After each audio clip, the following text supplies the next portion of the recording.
Hello दोस्तों, स्वागत है फिर से आपका हमारे यूट्यूब चैनल फिजियोथेरेपी गैंग पे। एंड आज हम लोग साइकोलॉजी का लेक्चर स्टार्ट करें जहाँ पे हमारा टॉपिक है मोटिवेशन। तो मोटिवेशन क्या है? बेसिकली आपकी वीडियो देख रहे हो, आपको एग्जाम में अच्छे मार्क्स लाना है साइकोलॉजी में, आपको मोटिवेशन टॉपिक को समझना है। तो इसको वीडियो को देखने के लिए भी आप जो यहाँ पे आए हैं, आपने मतलब मोबाइल खोला हुआ है, ये भी एक तरह का मोटिवेशन है। बेसिकली मोटिवेशन क्या है? हम लाइफ में जो भी काम करते हैं, जिस भी चीज़ को करते हैं, उसके लिए हमें एक अंदर से एक फोर्स चाहिए होता है, एक इंटरनल या एक्सटर्नल मोटिवेशन चाहिए होता है। लाइक हमें खाना भी खाना है, हमें किसी को प्यार करना है, हमें जिम जाना है, हमें पहाड़ पे घूमने जाना है, हमें बाइकिंग करना है। हर एक चीज़ के लिए हमें मोटिवेशन चाहिए। तो मोटिवेशन क्या है? मोटिवेशन एक लैटिन वर्ड से आया था, जिसका जो शब्द है मोटिव। मोटिव लैटिन वर्ड है। मोटिव का मतलब है टू मूव, मतलब कि हमेशा चलते रहना, हमेशा एक्शन में रहना। टू मूव, अगर कोई भी चीज़ रुक जाएगी तो फिर काम कैसे चलेगा? इसीलिए हर चीज़ को चलते रहना चाहिए, मोटिव होना चाहिए हमेशा। तो मोटिव शब्द से आया था टू मूव, मतलब हमेशा हिलते रहो, यही हमारा मोटिवेशन। हमेशा चलते रहो, हमेशा एक्शंस में रहो। डेफिनेशन की बात करें तो एक साइंटिफिक डेफिनेशन यहाँ पे है, it is the internal state of an organism. Motivation क्या है? Internal state of an organism है, मतलब किसी भी ऑर्गेनिज्म के अंदर की एक अवस्था, एक ऐसी स्टेट है, causing it to strive towards a goal. तो एक ऐसा इंटरनल स्टेट किसी ऑर्गेनिज्म के अंदर जो कि उस ऑर्गेनिज्म को किसी गोल की तरफ, यानी किसी अपने लक्ष्य की तरफ स्ट्राइव करवा दे, एक्शन करवा दे, फोर्स करवा दे, अराउज्ड बाय एनी इंटरनल और एक्सटर्नल स्टिमुलस। बेसिक शब्दों में कहें तो मोटिवेशन क्या है? एक हमारी इंटरनल हमारी एक स्टेट है, ठीक है। लाइक मुझे अगर भूख लग रही है तो तभी मैं खाना खाऊंगा। तो भूख लगना क्या मेरा है? वो इंटरनल स्टेट है मेरा, मेरे को भूख लग रही है, ठीक है। और उस भूख लगने के बाद मैं क्या करूँगा? स्ट्राइव करूँगा अपने गोल की तरफ बढ़ूंगा, यानी मैं खाना खाऊंगा, स्ट्राइव करूँगा, डिज़ायर करूँगा, खाना खाऊंगा। और ये जो भूख लगना और खाना खाना है, ये मेरे अंदर से भी हो सकता है, यानी कि ये हमारा इंटरनली भी हो सकता है। मुझे अंदर से भूख लगी, भाई मेरे सेल्स को एटीपी चाहिए, मेरे को भूख लगी, मैं खाना खाऊंगा। या तो एक्सटर्नली हो सकता है, यानी मैं कहीं जा रहा हूँ, मेरे को गरम समोसे दिख गए, मेरे को खाने का मन हो गया, तो एक्सटर्नल स्टिमुलस भी हो सकता है। यही है बेसिक मोटिवेशन। अब मोटिवेशन को होने के लिए हमें दो चीज़ चाहिए होता है। पहला है हमारा नीड, दूसरा होता है ड्राइव। पहले आप नीड और ड्राइव समझें, फिर मैं आगे और कुछ टर्म समझाता हूँ। तो नीड क्या है? नीड जिसको हम बोलते हैं ज़रूरत। नीड क्या है? एक स्टेट ऑफ लैक है, यानी कि किसी चीज़ की कमी, हमारी बॉडी में किसी भी चीज़ की कमी हो गई, लैक हो गया, डिफिशियंसी हो गया, उसी को हम लोग बोलते हैं नीड। जब कोई चीज़ नहीं है तभी तो हमें वो चाहिए। तो ये जो नीड होता है, ये बायोलॉजिकल या फिर साइकोलॉजिकल इम्बैलेंस की वजह से होता है। लाइक अगर हमें भूख लग रही है, हमारे अंदर एटीपी की कमी हो रही है, तभी हम खाना खाएंगे, तो ये हमारी नीड है। इसीलिए एग्जाम्पल में यहाँ लिखा है हंगर, यानी भूख लगना। लव, प्यार की कमी, कोई बंदा बहुत स्ट्रेस में रहता है, बहुत अकेला रहता है, उसे प्यार की ज़रूरत है, तो वो भी उसकी नीड है। सिक्योरिटी भी इज़ अ नीड। अब नीड जो कि बायोलॉजिकल, यानी हमारे फिजियोलॉजिकल या बायोलॉजिकल बॉडी में होगा, या फिर साइकोलॉजिकल इम्बैलेंस की वजह से हो सकता है। तो नीड जब होगा तभी हम क्या करेंगे? ड्राइव करेंगे। नीड की वजह से हमेशा ड्राइव होगा, यानी हमारे जब ज़रूरत है, यानी हमें जब ज़रूरत है किसी चीज़ की, तभी हमारे अंदर इच्छा है कि तभी हमारे अंदर एक इंटरनल फोर्स आएगी। तो ड्राइव क्या है? Internal force arising due to need. Need की वजह से जो इंटरनल फोर्स अराइज हो, उसी को हम लोग ड्राइव बोलते हैं। ये हमेशा साइकोलॉजिकल होता है, यानी हमारा दिमाग सिग्नल दे रहा है, हमें ज़रूरत है, हमें भूख लग रही है, हमें चाहिए, हमें प्यार चाहिए, हमें ये करना है, हमें वो करना है। तो डिज़ायर टू ईट, भोजन करने की इच्छा, डिज़ायर टू लव, ओके। तो ये सब हमारे ड्राइव के एग्जाम्पल है। हमेशा नीड के बाद ही ड्राइव आता है।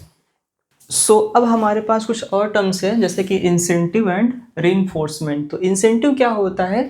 जैसे मान लीजिए आप किसी कंपनी में काम करते हो, तो उस कंपनी में आपको सैलरी तो मिलती है, उसके साथ में कभी कभी आपको बोनस मिलता है। कभी कभी जो आपका बॉस होता है, आपके जो साथ में जो को वर्कर्स होते हैं, जो आपके साथ काम कर रहे हैं, वो आपको प्रेस करते हैं, वो आपको अप्रिसिएट करते हैं, आपकी तारीफ़ करते हैं। तो उस कंपनी में फिर आपका मन लगा रहता है, आपको काम करने की इच्छा और होती है। तो वही एक साइंस के टर्म में बोलते हैं उसको इंसेंटिव एंड रिइंफोर्समेंट। इंसेंटिव क्या है? Anything that encourages a person externally, मतलब कोई भी ऐसी चीज़ जो किसी पर्सन को इनकरेज कर रही है एक्सटर्नली। ध्यान देना, ये एक्सटर्नली होता है, ठीक है।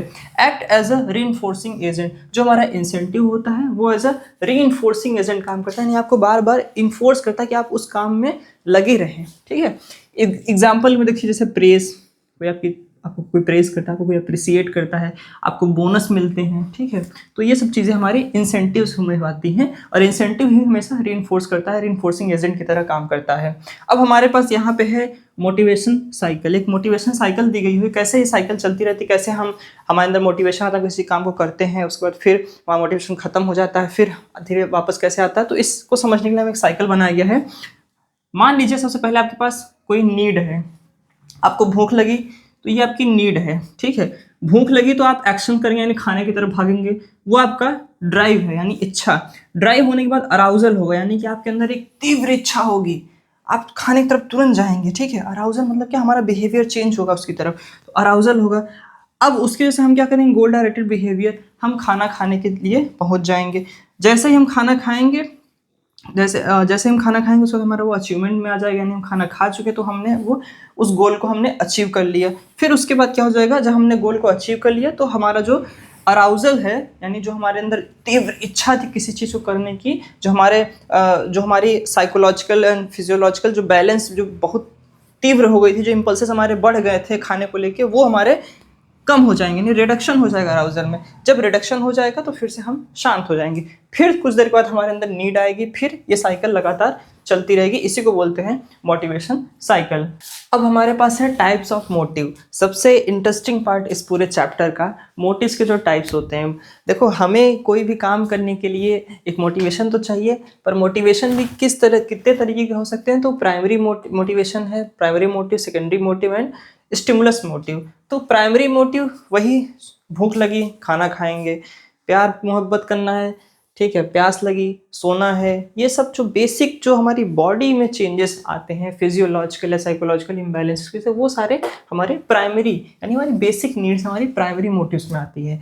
सेकेंडरी की बात करें, सबसे इंटरेस्टिंग है। जैसे मान लीजिए कि आप एक फिजियोथेरेपिस्ट स्टूडेंट हैं एंड आप स्टडी के साथ साथ एक्स्ट्रा क्लिनिकल प्रैक्टिस भी कर रहे हैं, या आप एक्स्ट्रा स्किल्स डेवलप कर रहे हैं, आप ड्राई नीडलिंग कर रहे हैं, आप कपिंग कर रहे हैं, आप ज़्यादा मेहनत कर रहे हैं, आप पाल्पेशन सीख रहे हैं बोन्स का, मसल्स का, तो कहीं ना कहीं आप सोशल अप्रूवल चाहते हैं, सोशल में पावर चाहते हैं, अपना स्टेटस बनाना चाहते हैं। मान लीजिए एक लड़का है, वो नॉर्मल फ़ोन लेके चलता है, वहीं पे एक लड़का है जो आईफोन लेके चलता है। क्यों? क्योंकि उसे अपना एक स्टेटस दिखाना है। मान लीजिए बहुत लोग ऐसे भी आईफोन लेते हैं, बट कुछ लोग स्टेटस के लिए आईफोन लेते हैं, महंगे कपड़े पहनते हैं। तो जो हमारा सेकेंडरी मोटिव होता है वो जाता है हम सोशल को देखते हुए, समाज को देखते हुए, हमें पावर चाहिए, हमें एफिलिएशन चाहिए, हमें अप्रूवल चाहिए, हमें क्लास का सीआर बनना है, हमें सबसे आगे जाना है, हम जिम ज्वाइन करते हैं ताकि हम 4 लोगों के साथ मिले, हमें अच्छा लगे। तो ये सारा जो मोटिवेशन है वो सेकेंडरी मोटिवेशन में आता है। फिर आता है हमारा थर्ड, स्टिमुलस मोटिवेशन।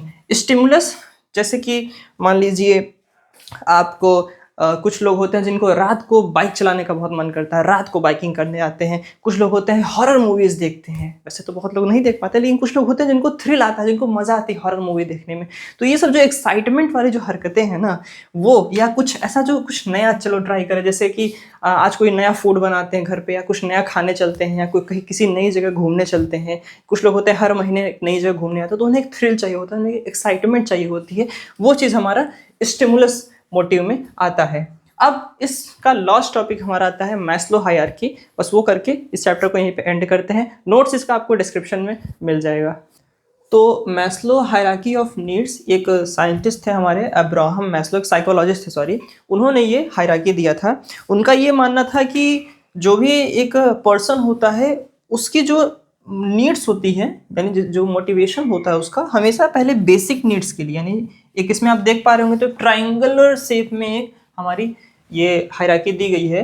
तो सबसे पहले मैस्लो सर के अकॉर्डिंग सबसे पहले हमारी बेसिक नीड्स पूरी होती है, उसके बाद फिर हम उसके अलावा जो बाकी हमारी नीड्स होती है उसके लिए हमें मोटिवेशन आता है। तो जैसे कि सबसे पहले है फिजियोलॉजिकल नीड्स, यानी कि हमारा खाना पीना, हमारा मकान ने रोटी कपड़ा और मकान। तो सबसे पहले हमारी रोटी कपड़ा और मकान आएगा, उसके बाद जब ये पूरी हो जाएगी फिजियोलॉजिकल नीड, तब हम सेफ्टी नीड पे आएंगे। तब हमारा मोटिवेशन किसकी तरफ रुख करेगा, सेफ्टी नीड्स की तरफ। तो सेफ्टी नीड में क्या है, से हमें खाना पीना रोटी कपड़ा मकान मिल गया, उसके बाद हम क्या करेंगे, हमें सिक्योरिटी चाहिए, ठीक है, हमें कोई नुकसान ना पहुंचे, हमें ये चाहिए।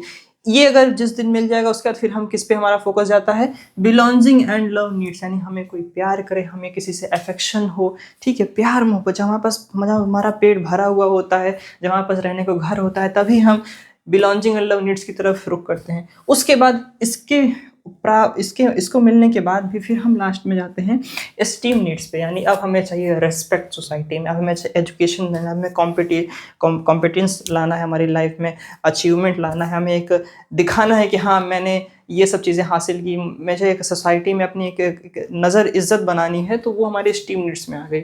अब ये भी जिस दिन कंप्लीट हो जाता है, फिर जो पर्सन होता है उसको एक तरह से एक सारी चीज़ें मिलने के बाद लास्ट में आता है नीड फॉर सेल्फ एक्चुअलाइजेशन, मतलब कि इंसान खुद के जो फुलेस्ट हाईएस्ट पोटेंशियल होता है उसको रियलाइज़ करता है। और ये लास्ट हायरार्की का पार्ट है, लास्ट जो सबसे लास्ट में आता है मैस्लो सर के अकॉर्डिंग में। तो कोई भी पर्सन है वो मोटिवेशन एज अ होल उसको अफेक्ट करेगा, और पहले वो हमेशा बेसिक चीज़ों से स्टार्ट करेगा, जैसे जैसे मिलता जाएगा लास्ट में पहुंचेगा वो सेल्फ एक्चुअलाइजेशन, मतलब वो अपनी अंतरात्मा में झांकेगा और अपनी हाईएस्ट पोटेंशियल को रियलाइज करेगा। तो ये मैस्लो सर के अकॉर्डिंग था। ये एग्जाम में अक्सर पूछा जाता है, मैस्लो हायरार्की ऑफ नीड्स, हमें क्या नीड्स होती हैं, और ये हमेशा असेंडिंग ऑर्डर में चलता है, यानी सबसे पहले ये फिर ये फिर ये, तो असेंडिंग ऑर्डर में चलेगा, ठीक है। तो दैट्स ऑल फॉर टुडे, ये था हमारा मोटिवेशन का लेक्चर। बाकी साइकोलॉजी के लेक्चर्स आपको बहुत जल्दी मिल जाएंगे, प्लेलिस्ट बनी हुई है, आप सर्च कर सकते हैं हमारे चैनल पे। एंड आपको कोई भी डाउट है इस वीडियो में तो प्लीज़ कमेंट करिए, एंड प्लीज़ अपने फ्रेंड्स के साथ शेयर करिए सो दैट ज़्यादा लोगों तक ये वीडियो पहुँच सके। एंड अगर मेरे इस एक्सप्लेनेशन में अगर आपको कहीं पे कोई डाउट आया हो या आप कोई चीज़ में को रिकमेंड करना चाहते हो तो प्लीज़ कमेंट करके बताइए। Thank you so much.